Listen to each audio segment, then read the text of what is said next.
I'm 28.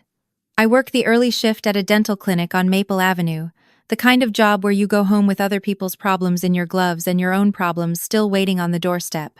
The same Tuesday I came home after a 7-hour shift to find a padlock on my bedroom door, a new one, bright silver, the kind you buy at a hardware store on a whim. I also found a post-it note stuck to it in my mother's handwriting. Brooke needs the space. Your things are in the garage. We can talk tonight. My things. 3 years of my life, stacked in cardboard boxes next to a lawnmower and a bag of rock salt. I had been paying my mother $900 a month for 2.5 years. I had the Venmo records to prove it. Before that Tuesday was over, I had screenshots. Before that Thursday was over, I had an attorney's name on a legal pad. And before 2 months had passed, my mother received a piece of mail that made her sit down at the kitchen table and not get up for a long time. Let me start further back, because it matters. I moved home 3 years ago. Not because I had nowhere else to go, but because my mother asked me to. She called me in October, the year I turned 25, and said she was struggling with the mortgage since my stepfather left. She used the word struggling. My mother is not a woman who uses that word lightly, so I listened. I had a 1-bedroom apartment at the time. A decent one. $795 a month. 6 blocks from the clinic. I liked it. I liked having a place where the dishes in the sink were mine, where the TV volume was my decision, where the quiet meant something. But she asked, and I said yes, because she was my mother, and I loved her, and I thought that was what family did. We made an arrangement. $900 a month. She sent me a Venmo request the 1st of October with the note "Rent, thank you, honey," and I paid it. I paid it every single month after that. I typed rent in every memo line, 29 times over 2.5 years. I thought we were building something. Trust. A safety net for her. A temporary situation for me. I told myself I'd save enough in 2 years to get back out on my own. Better positioned, maybe with a down payment in mind. What I didn't account for was how thoroughly my mother would redefine the word temporary the moment my brother walked back into her orbit. My brother is 4 years older than me. He has always been the version of the story my mother tells at dinner parties, the one that ends well, the one she leans into when relatives ask how the kids are doing. He has a degree he doesn't use, and a confidence he uses constantly. He married Brooke 14 months ago. Brooke is pleasant the way a waiting room is pleasant, designed to make you comfortable without actually caring about you. She has opinions about interior decorating and a Pinterest board she references in conversation. She and my brother moved into an apartment on the other side of town after the wedding, and for a while, that was fine. My mother visited them on Sundays. She brought casseroles. She came home glowing. Then, in February, my brother got laid off. Tech company, 3rd round of cuts, nothing personal. Here's a severance package and good luck. Brooke was working part-time at a yoga studio. The apartment became a problem. My mother, without mentioning it to me, offered them the house. Not just a room, the house. As in, come stay here, both of you, no charge, just until you get back on your feet. She told me about it over dinner, the same way she might mention she'd rescheduled a dentist appointment. Derek and Brooke are going to stay here for a while. I said, okay, for how long? She said, however long they need. She pointed at the guest room, which shared a wall with my room, which I had been paying $900 a month to occupy. I nodded and told myself it was temporary. I was wrong about temporary again. Brooke settled in like she'd always lived there. Within a week, she had rearranged the living room. Within 2 weeks, she had strong opinions about the kitchen cabinet organization. My mother followed her around the house with the expression of someone watching a home renovation show, delighted by every suggestion. I watched it happen from the edges. I worked my early shifts. I came home. I made dinner 2 or 3 times a week because I was still doing that, still making myself useful, still trying to justify the space I was taking up even though I was paying for it. Then Brooke decided she needed a craft room. She makes custom wreaths. She sells them on Etsy, or she intends to. The guest room, she said, was too small for a proper workspace. She said this at dinner, directly to my mother, not to me. She said it the way people say things they've already decided, where the conversation is just ceremony. My mother looked at me across the table. Not for permission, for compliance. I felt it in my sternum, the thing that was coming before she even said it. We were thinking you could move your things to the basement room. Just for now, while Derek and Brooke are here. The basement room is half the size of my room. It has a window at ground level that looks out at the side of the fence. It is cold in March, and it floods slightly when it rains hard. I said I'd think about it. What I meant was no. What happened instead was that I came home from work 9 days later to a padlock on my bedroom door and a post-it note. I sat in my car for a while. Not in the driveway. I'd parked down the street out of habit, and I sat there with the engine off and read the post-it photo I'd taken before I went back to my car. Your things are in the garage. We can talk tonight. I reread it the way you reread something, hoping the words will rearrange themselves into something less awful. They didn't. I went around back and looked in the garage. 3 boxes, 1 laundry basket, a trash bag with my winter coat stuffed in it, my toiletries in a grocery bag sitting on the concrete. My grandmother's jewelry box, the small one she gave me before she passed, with the velvet interior, was sitting on top of a box with no lid, open to the air. I didn't go inside. I sat back in my car and did math the way you do when you're trying to make your hands stop shaking. $900 a month. 30 months. $27,000. That's what I had paid my mother to live in a room she had just padlocked for a craft room. I checked my savings account. I had enough for a security deposit somewhere, barely, if I found a place on the lower end and if nothing went wrong in the next 60 days. Nothing ever goes exactly right. My phone buzzed. My mother. I let it ring.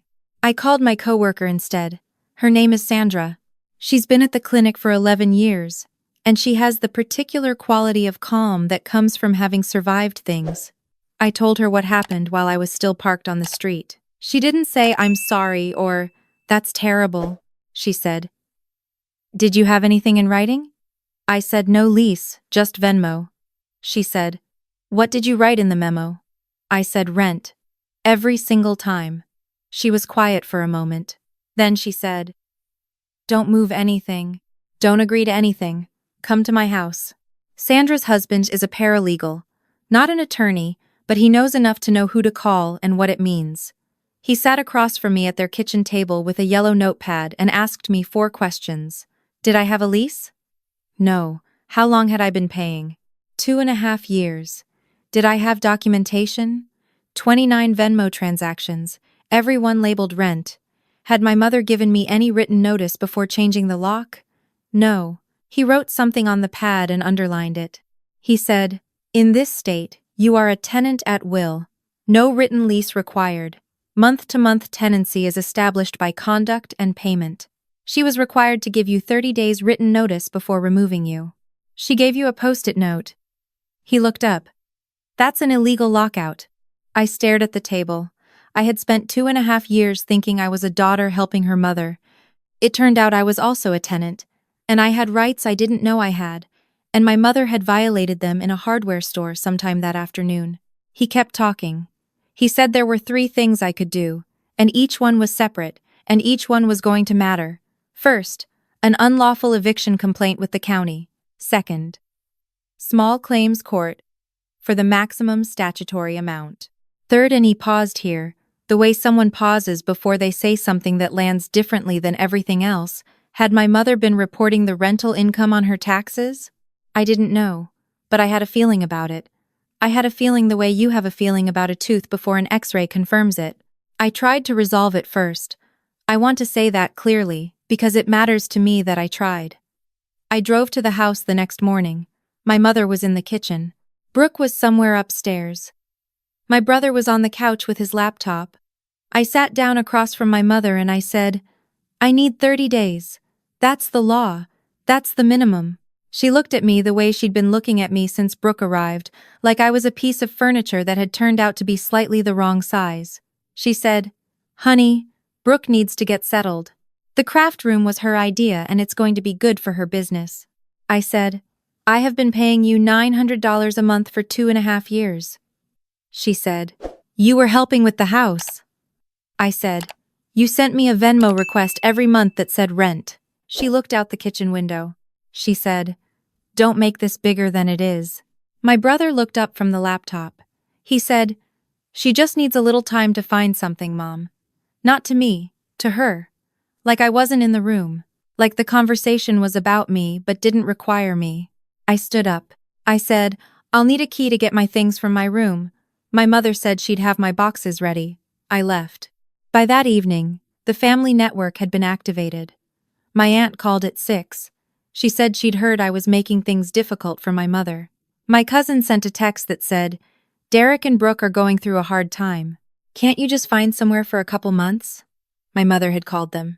She'd already written her version and distributed it, and in her version, I was the one creating the problem. Not the padlock, not the post-it, me. None of them asked what happened.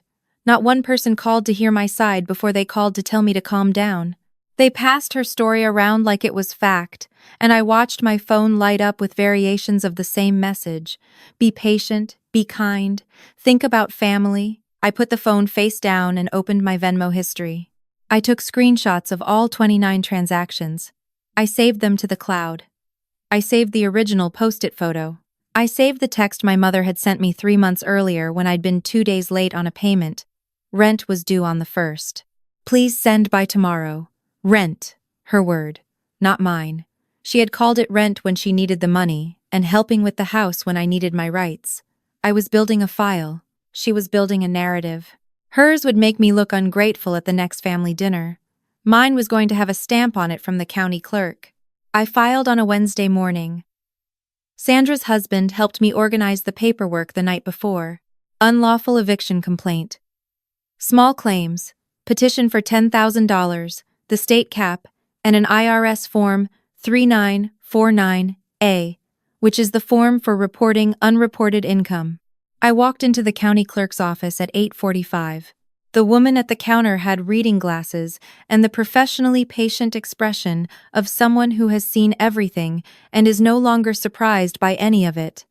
She looked through my stack. She asked if the person listed as the respondent was my mother. I said yes. She looked up at me for just a moment. Not with pity, with something quieter. She said, "This is organized." I said, "She organized it herself. Every Venmo memo says rent." She stamped 3 forms. I signed my name. My hand was completely steady. I did not tell my mother. I did not post anything online. I did not call my aunt back. I stayed at Sandra's, started looking at apartments, and waited. The certified letter arrived at my mother's house on a Thursday. Not the court summons yet that came later, but the attorney's letter confirming representation and requesting all communications go through counsel. My mother called me 20 minutes after she opened it. Her voice was doing something I'd never heard before. The authority was still there, the certainty, but underneath it something was wobbling. She said, "What did you do?" I said, "I filed what was accurate and legal." She said, "This is our family." "You don't bring lawyers into family," I said. "You brought a padlock into family." I just responded in kind. She hung up. Then my brother called. He was not wobbling. He was furious in the particular way of someone who has never had to face consequences they couldn't charm their way out of. He said I was destroying the family over a room. I said I was enforcing my legal rights as a tenant over $27,000 and an illegal eviction. He said, "It's Mom's house." I said, "It was also my legal residence, and she terminated that tenancy without notice." He said some other things after that. I let him finish. Then I said, "Tell Brooke, I hope the wreaths sell well," and I ended the call. Brooke herself did not call. She sent a text. It said, "I just want you to know, this has nothing to do with me personally." I didn't respond. The court date was set for a Tuesday morning 6 weeks later. Small claims, 2nd floor, room 112, wood benches, fluorescent lights, 2 tables facing the judge's bench. It smelled like lemon cleaner and old carpet. My mother sat at the respondent's table with my brother beside her. She had not hired an attorney because, as my aunt later told me, she said she didn't need one. It's a family matter. The judge, a man named Judge Calvert, had close-cropped gray hair and the expression of someone who had been correcting people's bad decisions for a long time and had made peace with the permanence of that work. He asked me to present my case. I laid out the Venmo screenshots. 29 pages, each one dated, each one labeled rent. I showed the text where she reminded me rent was due. I showed the post-it photo. I showed a written timeline I had prepared, typed, printed, notarized. I spoke for 12 minutes. I did not raise my voice. Judge Calvert turned to my mother. He asked if she had received $900 a month from me. My mother said I was helping her with the mortgage. He picked up the printout of her text. He read it aloud. Rent was due on the 1st. Please send by tomorrow. He set it down. He looked at her over the top of his reading glasses. You used the word rent? Ma'am. She used the word rent. 29 transactions, all say rent. This court finds that a month-to-month tenancy existed by conduct and by your own language. You terminated that tenancy without the required 30-day written notice. That is a statutory violation. My mother started to say something about family dynamics. He let her finish. Then he said, "The family relationship does not suspend tenant protection law. It never has." He ruled in my favor. $10,000 plus the statutory penalty for unlawful lockout. He told me I could pursue the remaining balance in civil court if I chose to. My mother did not move or speak for a moment. My brother put his hand on her arm. I looked straight ahead at the judge's bench. I had not done this to watch her react. I had done it because I was owed it, and because staying quiet was not something I was willing to do anymore. What happened in the back of that courtroom was something I did not expect. My mother's neighbor was there, an older woman named Mrs. Ellison, who had been her friend for over a decade. I had asked her to come as a witness. She had seen the boxes in the garage. She had seen my things moved out. But she did something I hadn't asked her to do. When the ruling came down, she stood up from the bench, walked forward, and sat down next to me at the petitioner's table. She didn't say anything to anyone else. She just took my hand for a moment and squeezed it once, and then let go. That small thing was the one that broke through. I kept my face still, but my throat tightened in a way I couldn't fully control. Afterward, in the parking lot, my mother walked past me without stopping. My brother stopped. He looked at me the way people look at you when they're trying to decide whether they're angry or embarrassed and haven't sorted it out yet. He said, "I hope you feel good about yourself." I said, "I hope Brooke's business goes well, I mean that." He didn't answer. He got in his car. The IRS piece arrived 6 weeks after the hearing. A plain white envelope. Return address: Austin, Texas. Internal Revenue Service, in small print in the upper left corner. My mother told my aunt she assumed it was something routine. It was not routine. The IRS had opened a review of her last 3 years of tax returns. $27,000 in rental income, unreported, not listed, not declared, not anywhere on a single form she had filed. Sandra's husband walked me through the math when I called to tell him. Unpaid federal tax on the income, approximately $7,000. Penalties for failure to report, another $3,000 to $4,000. Interest, another $1,500. She also still owed the $10,000 from small claims, and I had not yet decided about civil court. She had to hire a CPA to handle the audit. The woman who had told me to find somewhere for a couple months was now spending her evenings at the kitchen table with a calculator and a stack of forms, trying to figure out how to pay for a decision she had made with a padlock and a post-it note. My cousin, the one who had texted me to be patient, sent me a message 2 weeks after the audit notice. It said, "I think I understand what happened now. I'm sorry I didn't ask you first. I appreciated that." I wrote back and said so. My aunt stayed quiet. Not because she'd changed her mind, I think, but because the ground had shifted and she wasn't sure where to stand anymore. My brother stopped coming to Sunday dinners. Brooke's Etsy shop, last I heard, had 11 items listed and 4 sales. The craft room was very well organized. The small claims check cleared on a Friday. I was at work when I got the notification.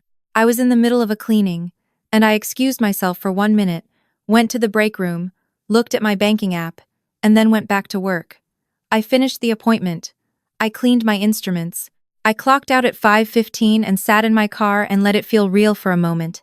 Not celebration, not vindication, just the specific, quiet feeling of something being returned to you that was yours.